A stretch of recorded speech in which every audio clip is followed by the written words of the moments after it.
fisherman hadn't caught a single fish in 3 days. Suddenly, bubbles began rising from the waterhole. Emilia sensed something was wrong and stood up. The bubbles in the waterhole grew larger and larger. Emilia turned and ran. With a loud bang, a water dragon burst forth. It opened its huge mouth and swallowed Emilia whole. Emilia was drenched in icy river water. In the freezing cold, his clothes froze instantly, but when he looked down, he discovered a huge fish in his wooden bucket. Emilia was overjoyed. He hadn't eaten meat in months. He hurried home and hastily set the table. In this bitter winter, only a bowl of delicious fish soup could make the cold seem bearable. As Emilia prepared the ingredients, a woman's voice rang out. Emilia froze instantly. When he turned around, he saw the big fish from the bucket speaking to him. He quickly ducked under the table. The fish greeted Emilia again. Only then did Emilia believe his eyes. The fish revealed she was a river princess, weary of aquatic life, yearning to experience the world above. Spotting Emilia fishing, she had flown into his wooden bucket. If Emilia would take her sightseeing, she could grant any wish he desired. Gazing at the talking fish, Emilia abandoned any thought of eating it. He placed it beside his bed. Just as he was about to rest,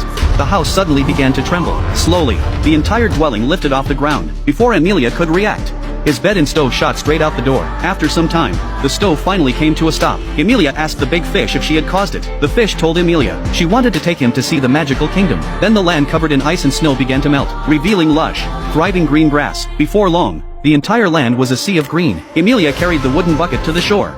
But suddenly the great fish vanished. As Emilia searched around, a voice came from behind him. The great fish had transformed into the beautiful girl Lisa, clad in a fish scale cloak. Wearing it allowed one to swim freely in the river. Lisa handed the cloak to Emilia and led him into the magical kingdom. If he presented this treasure to the king, he could marry the princess. Emilia rushed in eagerly, but before he could explain, he was arrested. Emilia quickly shouted, "I came bearing a treasure to marry the princess." But seeing Emilia's disheveled state, the crowd dismissed his words as a joke. Before he could produce the fish scale cloak, he was driven out. After hearing Emilia's tale, Liza resolved to guide him in seeking another treasure. Together, they journeyed through the night. After traveling an unknown distance, Lisa halted. She informed Emilia the treasure lay ahead. Emilia arrived at a desolate wasteland. Eerie contraptions scattered around sent chills down his spine. As he scanned the surroundings, a sound emerged behind him. Turning, Emilia saw a cat demon appear inside a hut. Summoning courage, he approached. The cat demon scrutinized her from head to toe. It declared that any intruder would become its meal, demanding a reason to spare her life. With that, it bared its sharp claws. Emilia swiftly produced a bottle of liquid. The scent drew the cat demon instantly to his side.